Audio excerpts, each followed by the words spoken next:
What's good, man? What's poppin', everybody? What's up, man? What's good? What's good, baby? What's up, Elijah? What's up? How's everybody's Monday going, man? Welcome. Yo. Hey, dog. Hey, Elijah. You know I fucking appreciate you, man. Loyalty is, tough these days, dog. I appreciate the fuck out of you, man. Oh shit, speaking of loyalty, we were I think I was telling y'all we were dog sitting for our friend, and little guy, he's a pit bull. Let me see a photo. I don't think I have a let me see. Where's the? I have a photo of them. Oh, I know Jason got here. And nice. So I'm trying to find a photo of my dude over here. But he's a pit bull, and we were dog sitting, and he's still young, so he don't know, right? He don't know any better. So I'm trying to work with him a little bit, right? So Thursday night, dog. I'm playing with him because when he's strong, and if you've had dogs, pit bulls. Hi, mom. I'm good, mom. I'm good. That's good. You go rest. And so we were working with him, and he's just forceful. When it's time to play, it's time to play, right? And it's time to play. So. Oh, here's little guy. He's so handsome and cute. Oh man, let me turn my brightness down. He's so cute. He's so handsome. But so we were dog sitting him, and I'm working with him, bro. Playing tug of war, getting him to stop and sit, playing again, so he kind of understands that it's just not on his time.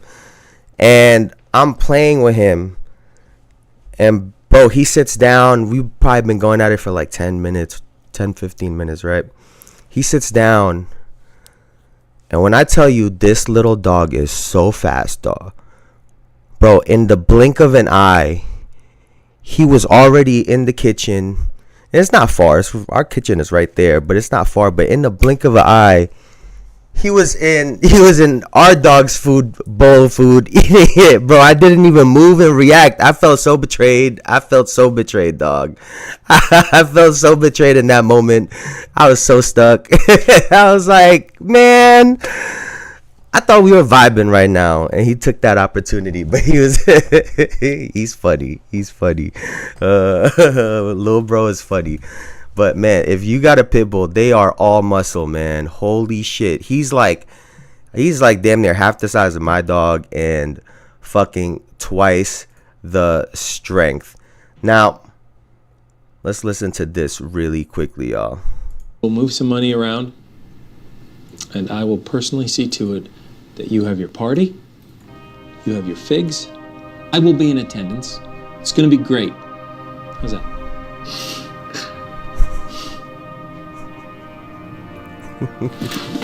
I quit. What? Michael, you have no idea how high I can fly. You tell him, Michael Scott. You tell him, Michael Scott. So today, man, we are going to be talking about the New York Knickerbockers and the drama that took place yesterday for a day that had a really great WNBA Finals game and a day of football. The headline has been the New York Knicks. So we're going to be getting into that.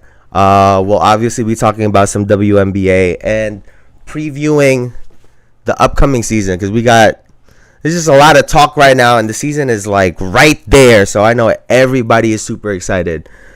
But before we get into it, welcome everybody. Please like, comment, subscribe, all that good stuff. It really helps the channel out. And welcome to another episode of the Jayson Estrera Show, where we talk about basketball, sports, and any topic that comes our way as accurate as possible. As always, it's your host, your boy, Jayson Estrera. And welcome to the show. To any first time, second time, or last time listener, welcome in, y'all. But today, the New York Knicks are in the headlines because Rick Brunson and Dante DiVincenzo were getting into it at the end of the Knicks Timberwolves game. Mind you, this is a freaking preseason game. And to have all of this going on in a preseason game is really interesting and started a lot of conversations. And I have my own take on it that I haven't really seen much online, but let's take a look at this video really quick because I think it's important for us to see it. There's the Villanova reunion.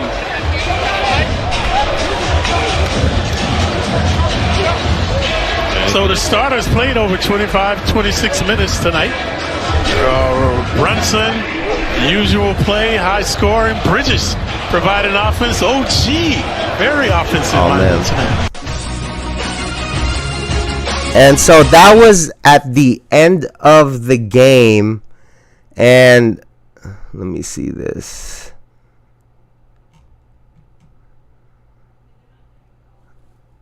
And then this is what happened during the game. What the fuck?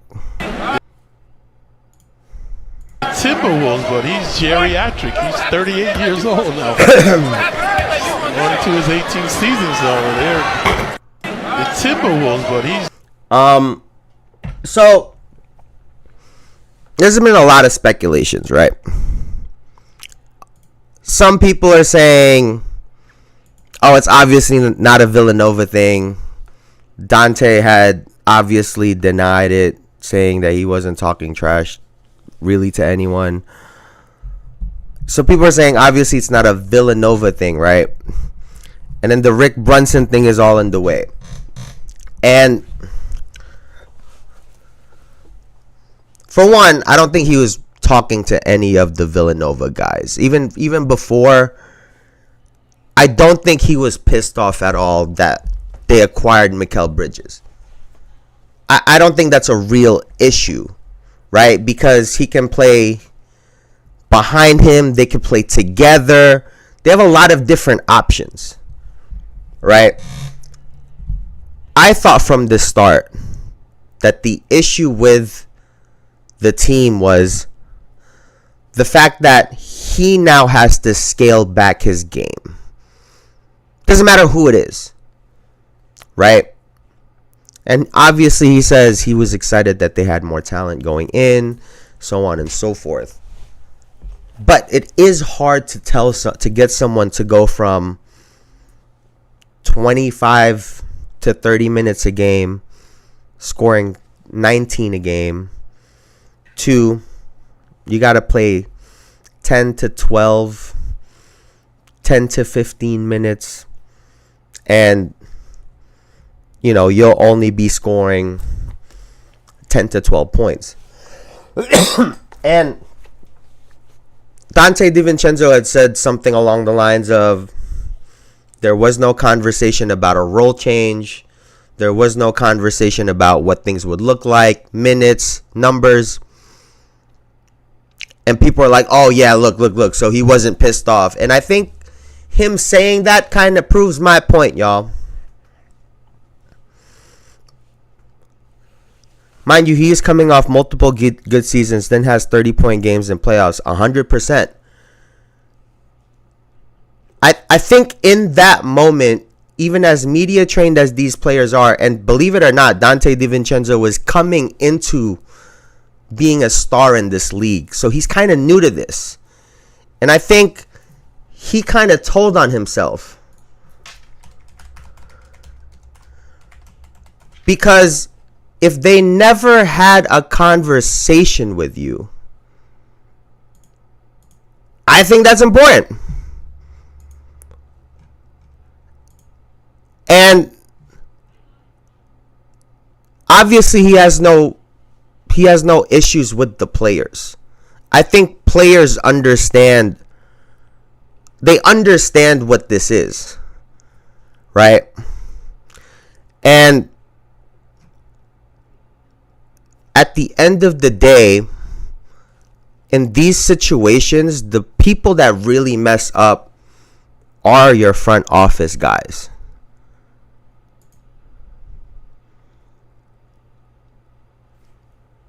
You didn't have that conversation with him because you were thinking of trading him.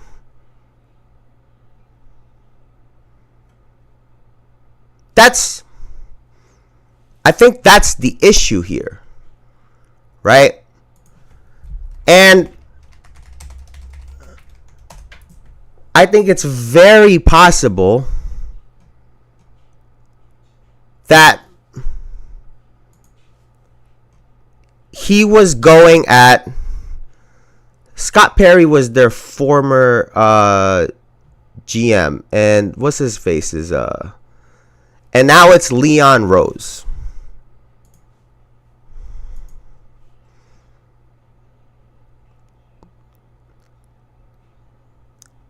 And I think that that's who this was in the direction of. Because there was no communication from anyone. He's just kind of left in the dark.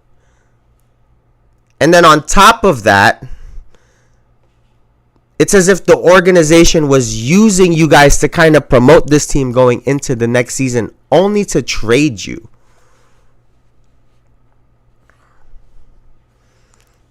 And now he's in a situation in Minnesota who's also a contender. And the person that came along with him in the trade was one of the players on the Knicks who people would say is a quote unquote dog in Julius Randle.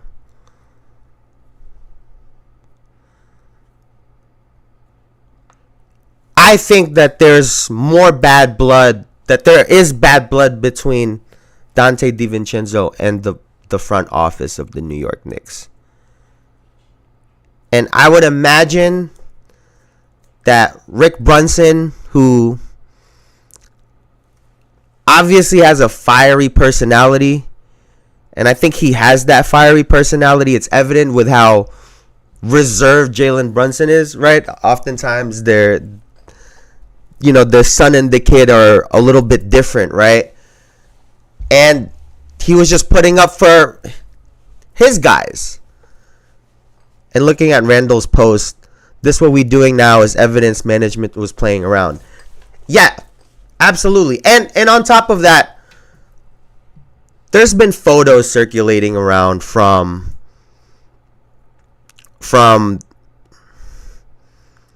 the press conference that Julius Randle and Dante DiVincenzo had with the Minnesota Timberwolves.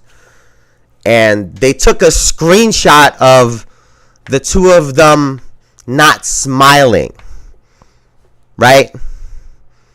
A still photo of a almost 20-minute press conference. And they tried to use that photo to say that they're not excited to play for the Minnesota Timberwolves. And I spoke about this when it happened. I was going to say, Jalen's very fiery, so you know his dad is. I think Jalen Brunson is fiery, but I think they show it differently. Right? Like, he's more of the quiet. He's obviously super competitive, and I think his dad is the more boisterous, loud, he'll let you know about it type of thing. Right? If you've ever seen any interviews, his dad it comes off as that. He's just that kind of dominant, overt, kind of loud personality. And Jalen Brunson, he has the same intensity, but he's just very to himself. Right? I think that dynamic happens a lot, when you have an extreme as a dad and they're close with their son. Sometimes they adopt the same things, but a lot of times they kind of, they're kind of opposites in some ways, and obviously similar in others. But back to Dante, who also has a fiery personality. To the people that believe that photo that's been pushed online, go watch the press conference. Just watch the press conference. Julius Randle talks about he's happy to be in a place where he's wanted. What do you think that means? What do you think that means? And I actually thought that they looked pretty excited. I actually thought that they looked excited. And when you think about the basketball situation that they're in, why wouldn't you be? So,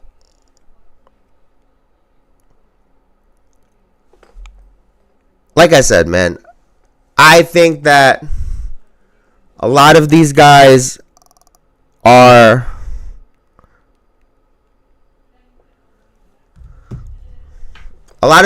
reading this situation wrong.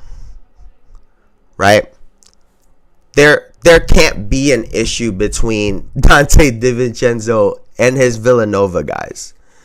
And I don't think that he would have an issue with the other players on that team. I'm just being honest with you. Because when he talks about this is what happens when you're running the show, there's only a few people he could be speaking to. Jalen Brunson, Tom Thibodeau, which I don't think is the case, and the general manager, the president.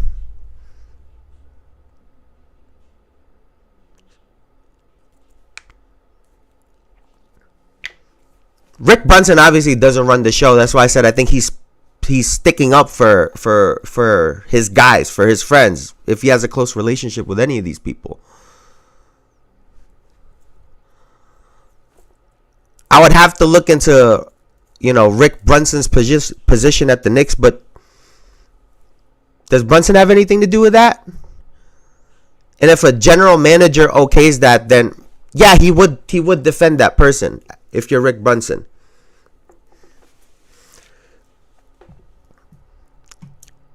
And like I said, I think genuinely, I think that he was talking to Leon Rose at the end of the day. We would have heard Tibbs' deep voice. And also, Tom Thibodeau was the one giving Dante DiVincenzo the ball last year. And he's not the one that traded him. So he couldn't be talking about Thibodeau. Like I said, can't be talking about Jalen Brunson.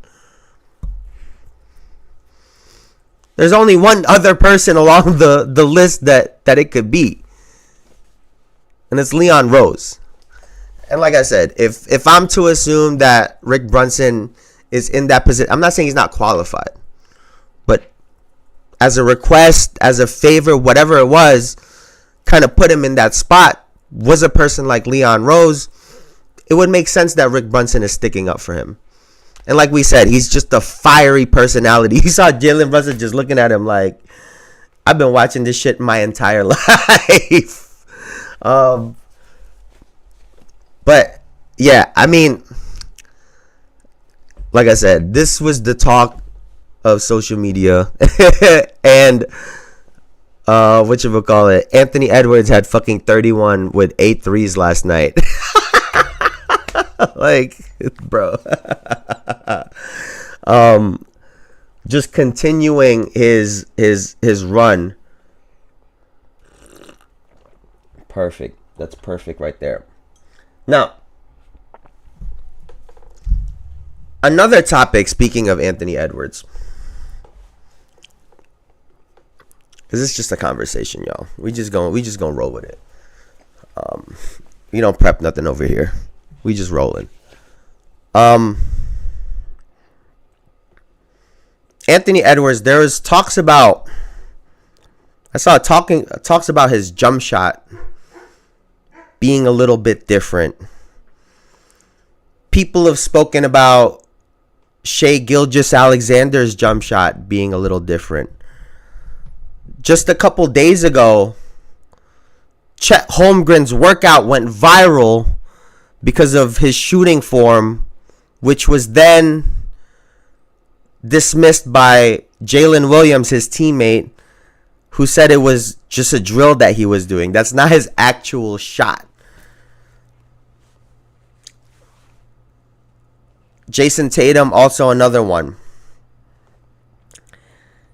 And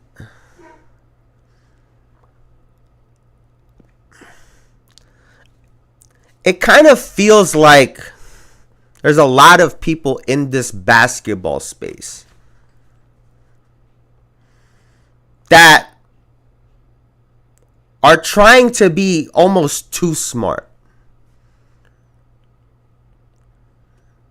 And what I mean by that is, it's as if they need some sort of validation that they know basketball by critiquing all of these little details. I understand that there is an art to shooting. Don't get me wrong. But when you just go online, and maybe I'm just old school, right? Maybe I've just gotten to the point where I'm just a little old school. But everyone talks like you would think you were reading a fucking dictionary the way some of these guys talk about shooting the basketball.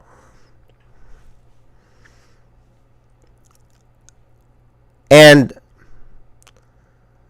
I come from an era where you had Peja Stojakovic's jump shot, Sean Marion, Reggie Miller, even before them, Larry Bird. Hell, Dirk Nowitzki, the way he shot. And so on and so forth, etc., etc., etc. And it was, everyone had a unique way of shooting like a fingerprint. Excuse me. And it was one of those situations where if it ain't broke, don't fix it. And honestly, on that entire list that I just named, Tatum, Shai, Chet, all out of all of those names, Jayson Tatum, the only person that I thought actually needed a slight fix to their jump shot was Jayson Tatum.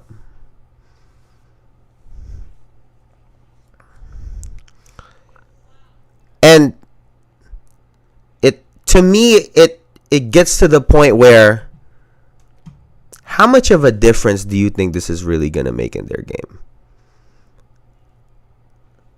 Because SGA and them went home because of a misplay on his part on defense. All right, we should be Gucci. Damn, internet is ass, bro. All right, we back. Just keep freezing. Is it tripping out? I think we good. And so I think a lot of these guys is just a lot to do with nothing.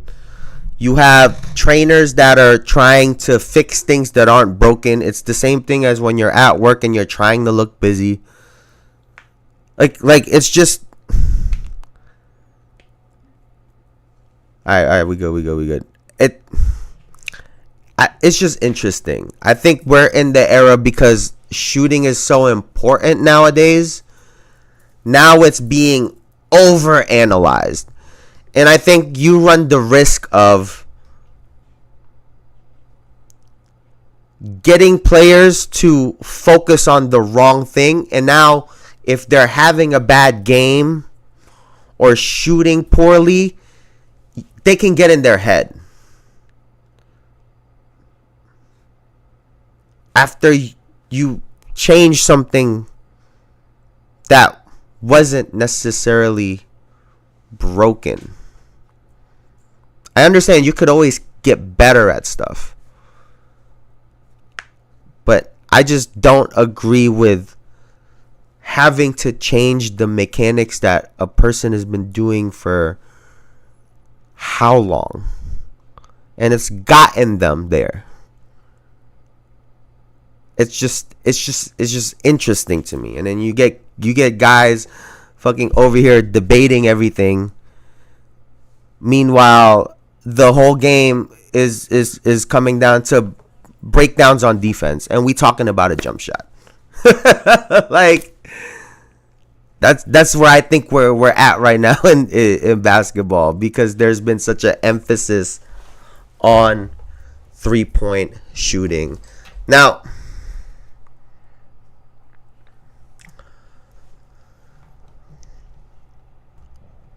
speaking of defense, Jaylen Brown had a super interesting quote when he was talking about having to guard the best defenders in the league, and I thought it was really interesting, and I think something like this should get highlighted more so than fucking shooting sometimes, right? And he was talking about, let me try to find and he was talking about defending Luka Doncic and Kyrie Irving. Excuse me. Oh, I think I know where I can find it. And for me, it brings back to like when I hear Kobe talking about defense, or when you hear like a Dennis Rodman talking about defense. I think it gives great insight as to how Jaylen Brown thinks about the game, and it kind of explains why is so good. But like I said, I think it also needs to get highlighted, because it's important for players to really think about the game and think the game through. Let's see.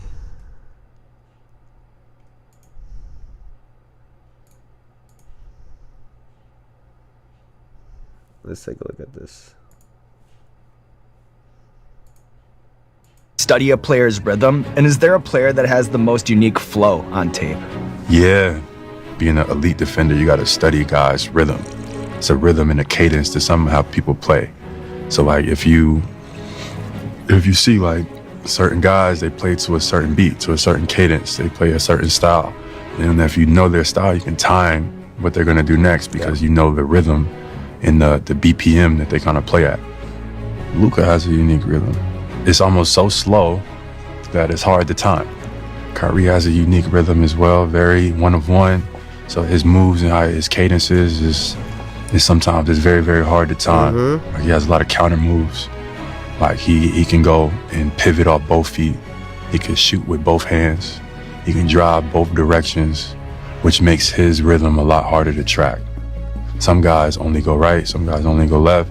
Some guys have two moves that they go to. So I look at... What does it mean to study a player's So, I mean, that was just... I mean, I think it just... It gives a lot of insight as to what this dude is really like. You've heard Kobe talk about counting dribbles, counting steps.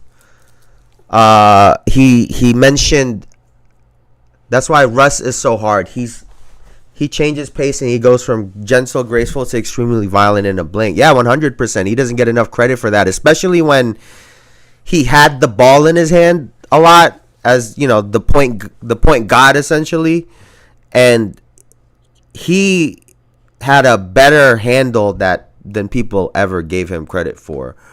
You know, Kobe talked about being unable to figure out Kevin Durant before he left the league, before he retired. And he said he was trying to figure out if it was like a number thing, the amount of dribbles, if it was a rhythm thing. So he had mentioned that. Honestly, if you've played this year's 2K25 and you see the way their go-to moves are, it kind of you can kind of see it if you know what you're looking for, right? James Harden, the way he does his in and outs, the way he does his between the legs, going into a step back. There's a way to watch the game, and like I just talked about with being too focused on the shooting, you miss things like this. Right? You might get guys that talk about, okay, this is the move that he usually goes to, but there's a rhythm to that go-to move. And like to Jaylen Brown's point, you could time it. And that's when you get guys like Kyrie that are super dangerous who can counter at the drop of a hat. In any way, any direction. Like Luka, for example, right? If you ever notice how Luka dribbles the ball, and he has a really great handle on the ball, don't get me wrong, right? But his ultimate defense is his body. So when guys are able to cut him off because you can get to his rhythm and try to time him, he often spins off of people. Gets his body, because it's not just an endless amount of dribbles all the time the way kind of Kyrie is. And so I think this is a really unique perspective on how to play the game, how to play defense. And like I said, it's unfortunate that it don't get covered and recognized as much as I think it should be, because it's important. It helps. It would help a lot of guys in the league if they thought about playing like this, or playing defense or basketball like this. But yeah, so shout out to Jaylen Brown. And by the way, they just 50-pieced the 76ers. And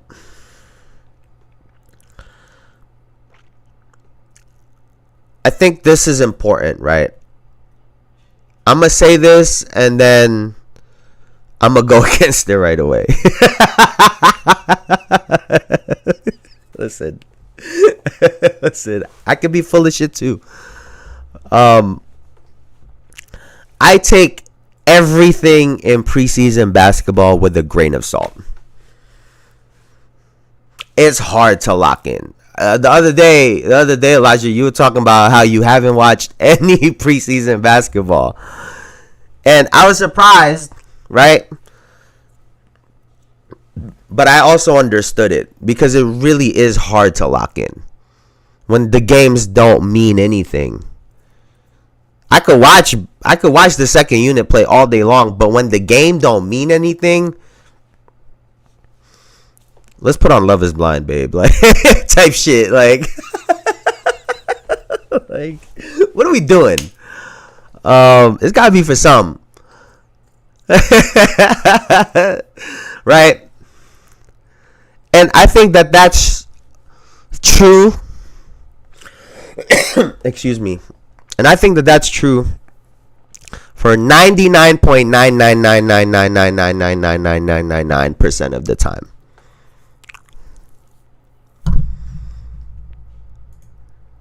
But then you get a game like the Boston Celtics did against the Philadelphia 76ers, and the final score is 139-89.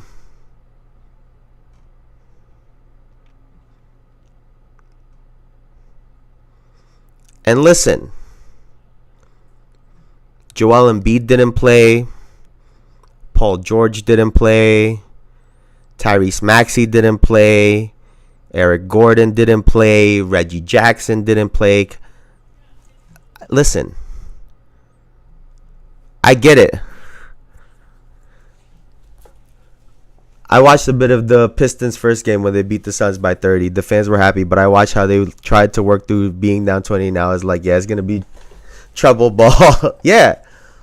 And like I said, 99.9999999% of the time, this is true. Ask it. Let me finish this thought. Ask it in the thing, and I'll come back to it, Elijah. But when the reigning defending champions, Boston Celtics, go up against the team that everyone considers to pretty much be second in the East, in this Philadelphia 76ers, you go out and you beat them by 50?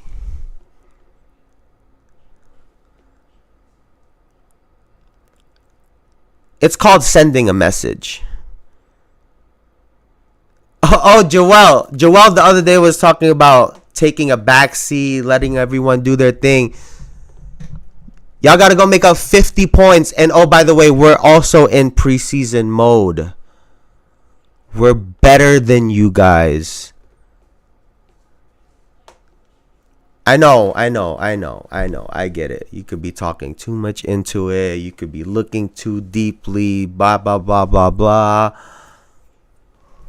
50 points. And listen, I know that I just said the opposite of what I'm saying just a couple minutes ago. But 50 is crazy. Like 50 is crazy. Like what?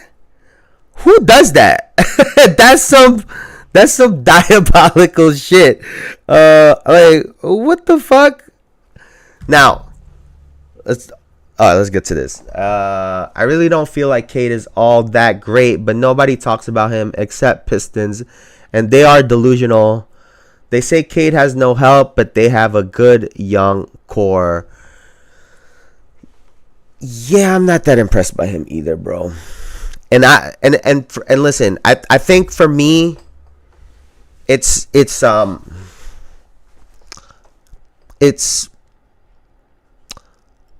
let me try to think of what it really is. It's just when I see him, he doesn't look overly impressive. Lonzo, Tyler Hero, Anthony Anthony. I mean, Lonzo coming back, bro. That's a whole nother topic. Tyler Hero, I think, is real solid. I think he's also a part of a really good system. But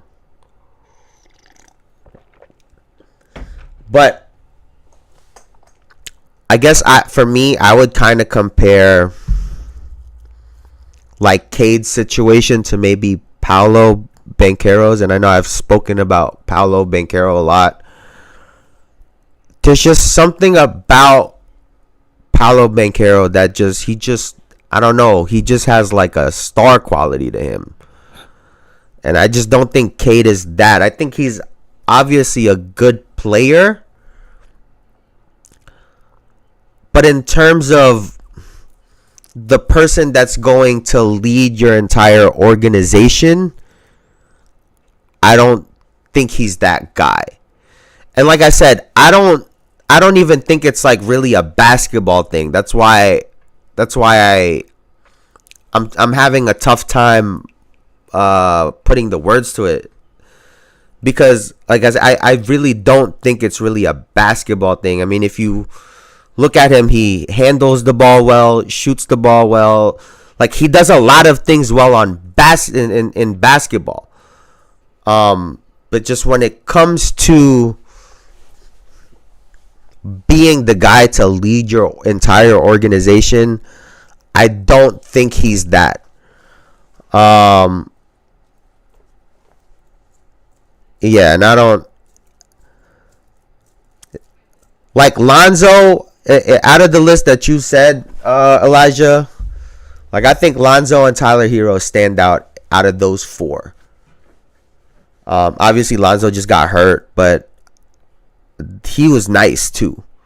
And I thought guys really, when they say, "Oh, he makes other people better," I think he was that person. And I think Tyler Hero is a nut job, so in a good way.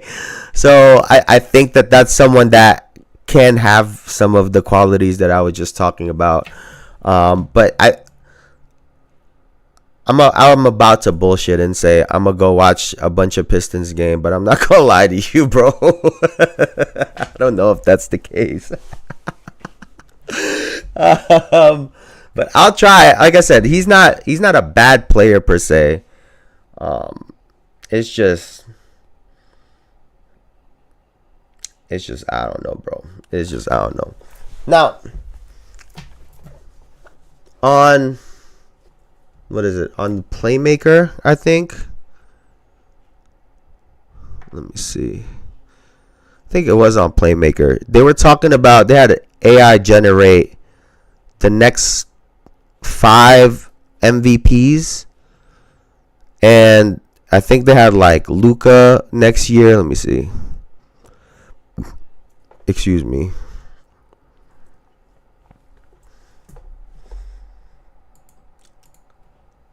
I saw Lonzo live. Everything his dad said was correct, and it makes sense to believe he is the best player. That family is just injury prone. Like, it's just like even Jello right now. If you see Jello looks like a tank. I think he needs to lose like 40 pounds to actually be a player that you could use. Jello might be the best shooter out of the 3 brothers. I hate to use the word now, but the aura and energy Zoe has is crazy. It affects so much and is outside the stat sheet. I see what you're saying about Zoe. I think out of them brothers, though, I think LaMelo the one that got it. I think that aura shit, I think LaMelo, that he got that star quality. But I think Lonzo potentially could have been the most effective player. Lonzo's plug and play. You could put him anywhere. You could put him at the 1, the 2, guard 1 through 3. He was shooting the ball well. I mean, he just did so much defense. Like, Lonzo was great, and I don't want to have expectations on him because he's coming off of an injury that's just unknown. And to put expectations on him, I think, is outrageous. Now, he's supposed to play the next day and play on opening day. I pray to God that they're not rushing this kid, because it'll just be another fucking player that we always say what if about. And people are going to be like, oh, it was a 15-game stretch. It was a 1-month stretch. He was getting better year after year. Yeah, that boy really did have motion. And then, thankfully, LaMelo's going to wear some fucking ankle braces now. Finally, I've been saying he needs to fucking call Steph Curry and see what the fuck he's done and go start doing it. Not saying he's Steph Curry, but, you know, to the people that don't remember, Steph Curry had major ankle injuries early in his career, and is why they were able to make that super team, because he was severely underpaid for a lot of those years. But he got his ankles right and has been great. And LaMelo, when healthy, is also great. I saw a whole mix of during the finals. Everybody was talking about how great Drew Holiday's defense was, and every single post, especially on Twitter or X, that was talking about how great of a defender Drew Holiday was followed by games, stats, and clips of LaMelo Ball torching Drew Holiday and the Boston Celtics. So, and that's the best defender in the league by a lot of people's standards, which, you know, depending on who's good on what day, the entire league says that person's the best defender. We've had 15 best defenders over the last decade. But yeah, I think those three brothers are, at least the two of them are really, really good. I think Jello can shoot the shit out the ball, though. In high school, he can shoot the shit out the ball. There was a 10-game stretch where Melo looked like he could be an MVP combo. I mean, what do they list his height at? Like, he's like a 6'7" point guard. I mean, everyone talks about like Shai Gilgeous being a big point guard, Luke, but LaMelo was that too when he was coming in. Like, you know, people just quickly forget, and because he has a slimmer frame, but that's a 6'7" point guard that you got to deal with and match up with.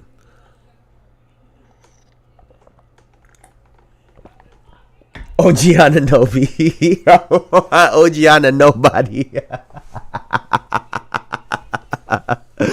Yo, that boy gonna find a way in this show. God damn it, OG. It's right. He was shooting though. He been shooting. Hey, if these guys can keep shooting like this, woo. I'm excited for this year, man. I'm so hyped. I can't wait. This year is going. I feel like this year, I think everybody's about to go crazy this year. Like, I'm not even bullshitting. I think this year is going to be OD. Mark my words now. All the great players are going to be doing great shit, and it's going to be mad fun to watch. So, I can't wait. Now, MVP talk. So, there was an AI that generated who they think will be the next 5 MVPs in the NBA. And for the 2025 NBA season, they have Luka Doncic, and his projected stats are 32.5, 9.8, 9.5, and 1.2 steals. For 2026, it's Jokic. Projected stats: 27 points, 11.8 rebounds, 11.2 rebounds, 9.2 assists, and 0.9 blocks per game. 2027 is Victor Wembanyama. His projected stats are 26.5, 11.5, 2.8 assists, 3.5 blocks. And in 2028, it says fucking LeBron James, 26.5, 7.9 rebounds, 8.1 assists, and 1.5 steals per game. And then 2029, Anthony Edwards, and his stats are projected to be 30 points per game, 7 rebounds per game, 5 assists per game, and 1.5 steals per game. Now, except the Knickerbockers. I'm sorry, I reset my statement. I feel betrayed by that trade too. Hey, dog. Hey, I'm the one shitting on this contract. You good? Now, I was with this MVP AI a little bit. And then you see LeBron James. Ah, yes, what bananas, fouled by Braun. I'm ready to bet. And Anthony Edwards not getting an MVP until 2029. Yeah, I don't know about that. I think if there was someone that you could say was gunning for MVP outside of like a Luka, it's that guy. I think you could comfortably say he's gunning for an MVP award. Honestly, the most accurate one there is probably Luka. Or the closest one after the season that he had. And I think it's safe to say his points will probably drop. If there was anyone that was going to average a 30-point triple-double, I think it would be him. He has an extra person to pass to. Another shooter that, 40% of the time probably misses on open shots that he can also get the offensive rebound on. So I can see Luka Doncic averaging a triple-double. 30-point triple-double. I can see it, honestly. I do think it's sad because you don't see Joel Embiid anywhere on that. And after what he had just said about not playing games back-to-back, probably for the rest of his season. Granted, I don't know how many games that would amount to if he would still hit the 65-game threshold. But if he's healthy and hits that 65-game threshold, I think there's no way he doesn't end up somewhere in this conversation. And it's sad, like I said, because he doesn't get the title of the best player in the league because he doesn't get the MVP last year. If we're assuming he doesn't hit 65 games this year, doesn't get MVP this year, his league leading 34.8, 34.7 points per game last year doesn't count because he missed the 65 games. If he were to outscore everyone in points per game again this year and he doesn't hit the threshold, won't count. A lot of his shit won't count.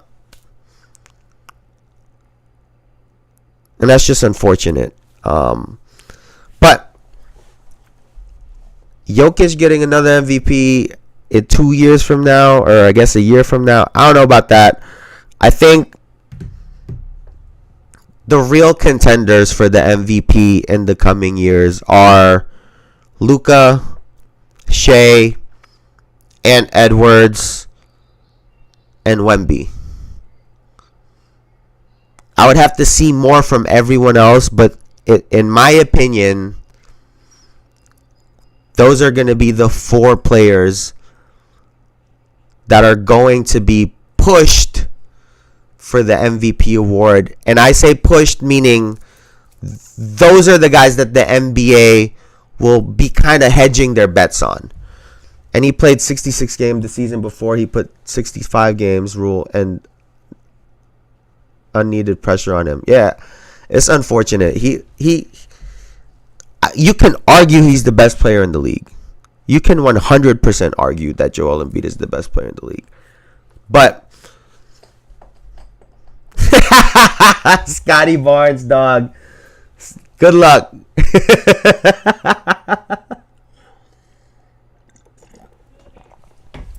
But those are my four. I think it's unbelievable that they didn't have Shea on that list. Because I think he's just, I'm telling you, the guy will get to 30 points no matter what. He will get to 30 points no matter what. Now, to get out of the AI world, but to keep talking about some MVP candidates, we're going to just... It's good to hope, dog. The Pelicans are still hoping. And I think they're a little bit closer than you with Zion. Because that boy looked good. I'm telling you. I know you don't think... You don't believe in him. I do. But Scotty's good too. But to switch gears, like I said, to the real world and talk about some MVP candidates, let's talk a little bit more about the New York Liberty against the Minnesota Lynx, because we have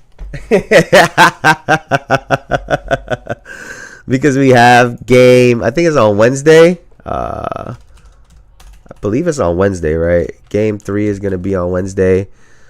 We are tied up 1-1.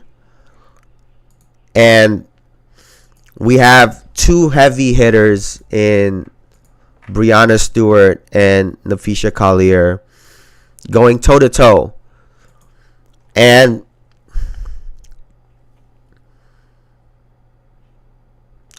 I'll be honest, man. They were calling a lot of shit on the Nafisha Collier. I'm not even gonna cap. They were calling some shit on her. But obviously massive for the Liberty to get that game. Like I said the other day, I chose them to win that game because they had to win that game, and they did. But I'm going to go right back to what I was saying yesterday. What gets them the big lead and what gets the entire team rolling is when they run their offense through Breanna Stewart and Sabrina Ionescu. And as the game progresses, they get away from that. And don't get me wrong, Jonquel Jones has been amazing, and I think that she's a real critical part of what the Liberty do. She allows Breanna Stewart to play around the perimeter, and she can also shoot too, right? She really frees up Breanna Stewart. But the New York Liberty can't go another half where Sabrina takes one field goal attempt and a quarter where she gets no field goal attempts and plays 10 minutes. And oh, by the way, in the first quarter, she had 12. It doesn't make sense. So, for the Liberty to win, they have to continue that. They have to play through their stars. And every time they get away from it, the reason the Minnesota Lynx are able to stay in the game, and it's really simple, and I said it already, they know who they're going to. Courtney Williams can have a good game. Kayla McBride can have a good game. What's her name? Is it Alana Smith? I don't want to say the name. Yeah, Alana Smith can have a good game. It all revolves around Napisha Collier. She touches the ball damn near every time, and for good reason. She's a fucking bucket. And oh, by the way, plays fucking defense. Amazing on defense. And they never get away from that. That's why these games are close. Because they're consistent in their style and in the things that they do. And newsflash to anybody that don't watch, that much basketball, but your best odds are when your best players are the ones making the decisions on the floor.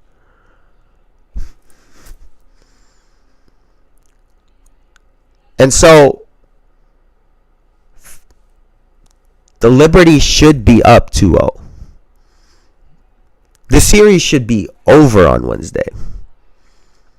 But here we are. So in order for them to pull this off and get a nice clean victory, they're going to have to do it off of the back of their stars. Like you saw at the end of the game in Game 2. It was all Breanna Stewart. Her field goal attempts didn't reflect the fact that she pretty much had the ball every possession down the last 6 minutes of the game.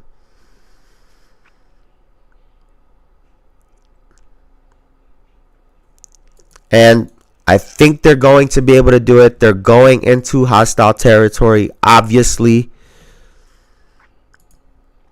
I wonder if the Minnesota Timberwolves I wonder if they have a game on Wednesday. Let's see if they'll be at the game. Oh, they do. Excuse me. Damn.